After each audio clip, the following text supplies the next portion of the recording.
Bună ziua din nou! Am venit la showroom-ul Rom Caravan din Otopeni pentru a vedea autorlota Rimor Killig 69 Plus.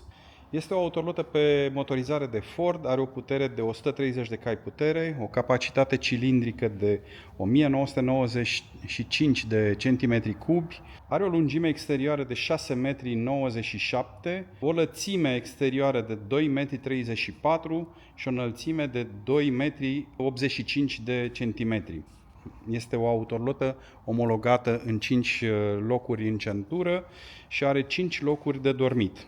Are un rezervor de apă curată de 105 litri, iar rezervorul de apă uzată este de 120 de litri. Hai să ne uităm un pic la interiorul acestei autorulote și să vedem cum arată la interior, pentru că, după cum am văzut în filmarea anterioară, când am fost aici la showroom, mi s-a părut destul de interesantă. În pachetul oferit de Rom Caravan este inclus plasa anti-insecte, ușa de la intrare are geam cu rulou de intimitate,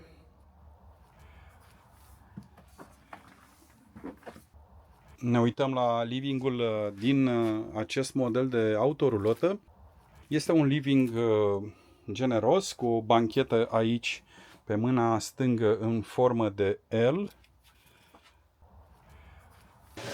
Masa culisează, după cum vedem, în stânga-dreapta, față-spate.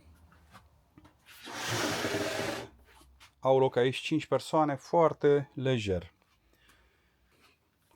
Hai să mergem în cabina șoferului și vedem aici că este motorizarea de Ford, toate comenzile pe volan,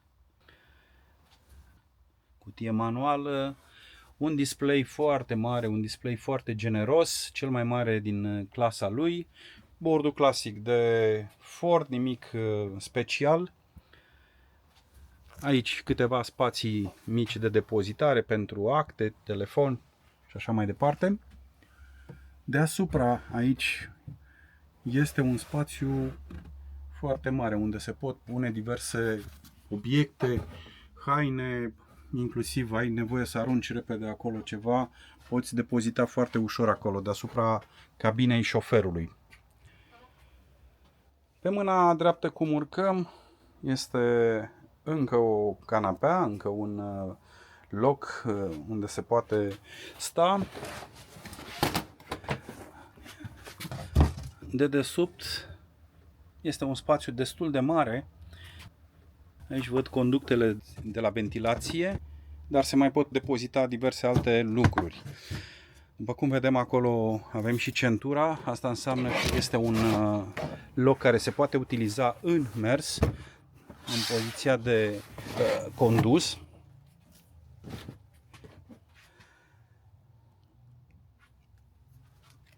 Aici avem un geam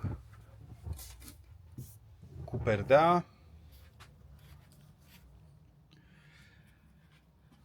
Deasupra este patul din living, de deasupra livingului.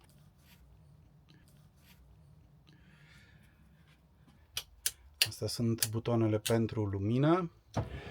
Pat care este acționat electric și poate coborî deasupra zonei de living. Avem aici două sertare. Un sertar în partea dreaptă, cum ne uităm spre cabina șoferului, și un alt sertar în partea stângă.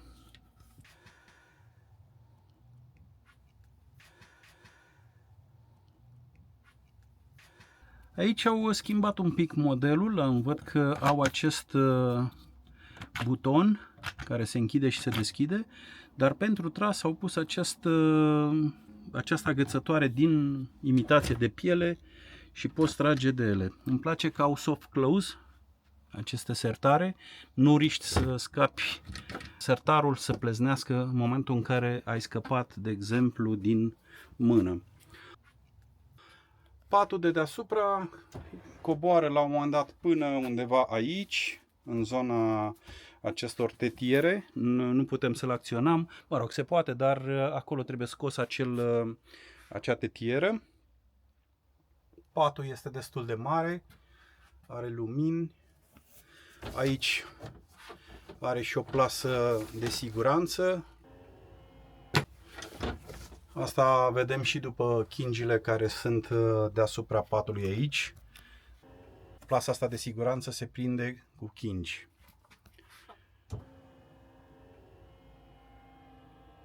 Se acționează foarte ușor, doar apăsăm un buton și el urcă sau coboară în funcție de necesitățile noastre.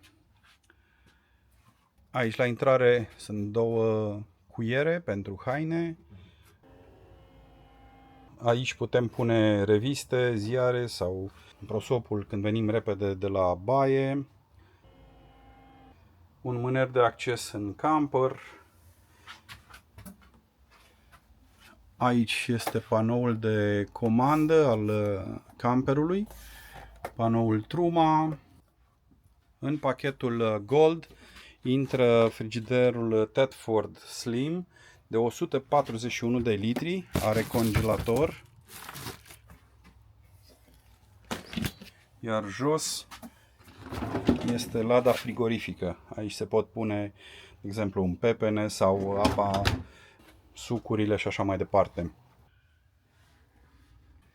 În partea opusă frigiderului avem zona de bucătărie. Începem de sus, unde avem un dulap foarte mare de depozitare. Totul este dotat cu lumini LED. Aici este o priză 230. Avem geamul de aerisire, se poate aerisi în momentul în care gătim. Prevăzut cu rulou de intimitate. Are plasă anti-insecte.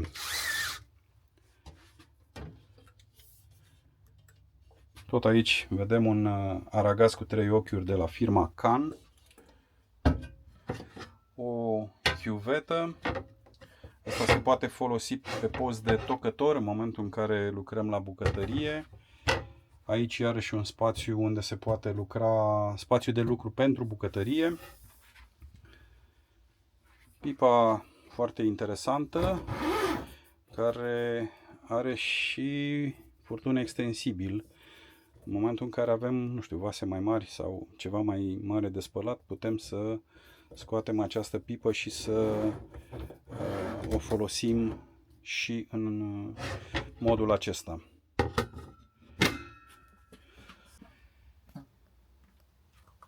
Sub chiuvetă și aragaz avem spații de depozitare. Aici este un spațiu foarte mare, foarte adânc, merge până la peretele autorulotei, robineții de la gaz. Aici este sertarul pentru tacâmuri, iar în partea opusă, sub chiuvetă, alte spații de depozitare, la fel tot așa foarte adânc. Aici avem și un coș de gunoi, în momentul în care gătim și vrem să aruncăm resturile, avem coșul de gunoi la îndemână.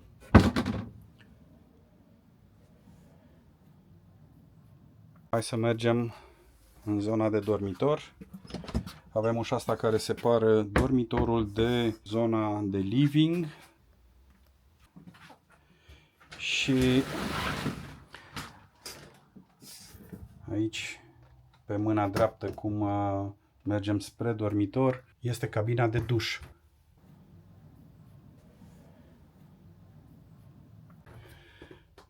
Cabina de duș care, fiind în pachetul Gold, nu are perdea, ci este prevăzută cu geam din plexiglas. Un duș foarte spațios.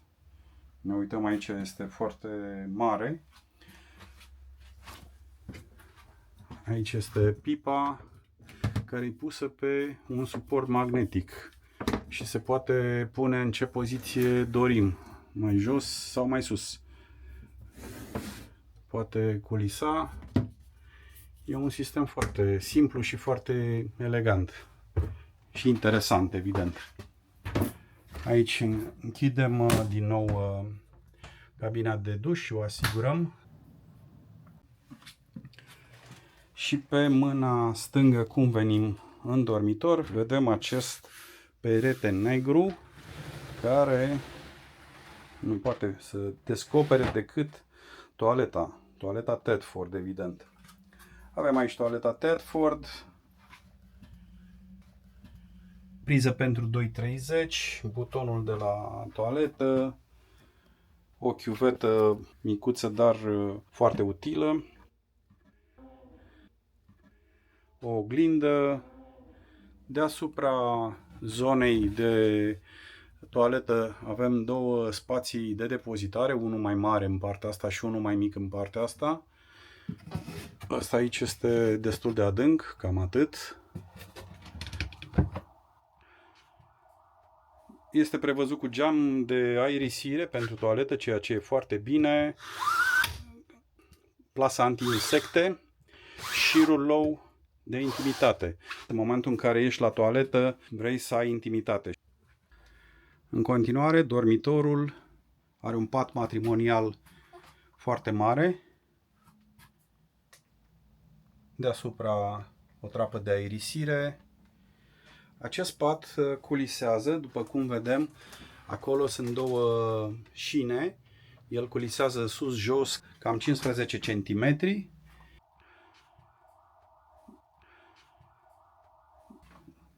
Aici avem un spațiu. Aici este un spațiu de depozitare foarte mare, după cum vedem. Se pot pune lenjeriile, hainele groase și așa mai departe. Și în stânga și în dreapta există câte o treaptă din aceasta pentru acces facil în pat. Aici un blat mare unde se pot pune diverse obiecte, inclusiv decorative, cărți, telefoane și așa mai departe. Fiecare are câte un raft de depozitare prevăzut cu bară pentru merașe.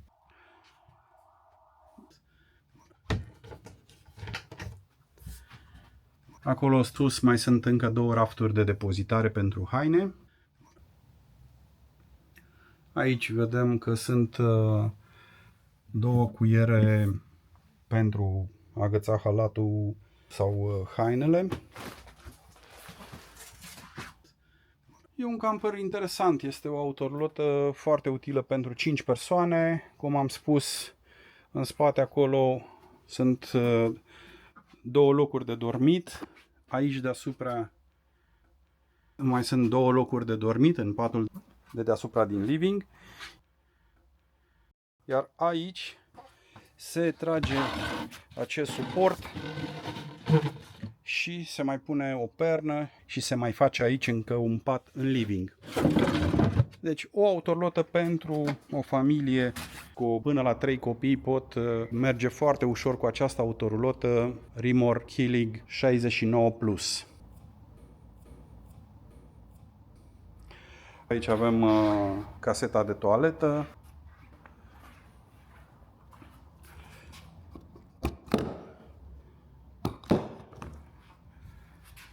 Aici este garajul, care e destul de mare. Cum v-am spus, ăsta este patul din spate, din dormitor.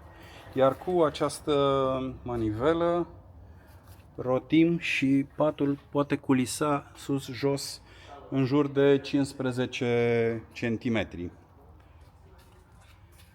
Aici este o lumină care se detașează și cu care putem căuta prin bagaje seara, când e mai puțină lumină. Aici este suficient spațiu să pui bagaje pentru o familie cu 2-3 copii. Hai să facem o tură și pe lateralul din stânga. Asta este ușa, are acces în cală și pe partea asta. Se poate accesa cala pe ambele părți.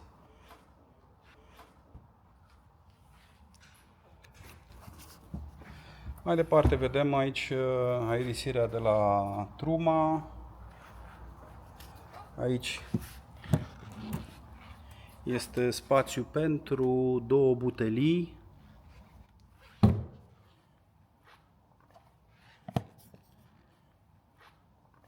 Aici este bușonul de la alimentare cu apă proaspătă.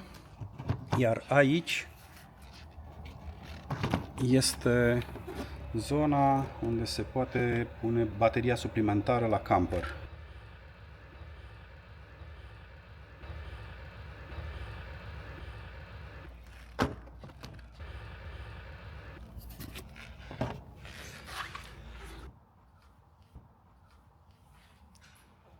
Cam asta a fost prezentarea autorlotei Rimor Kiliq 69 Plus pe șasiu de Ford. Autorlotă pe care o puteți vedea și puteți să vă urcați în ea, să o testați în showroom-ul Rom Caravan de la Otopeni.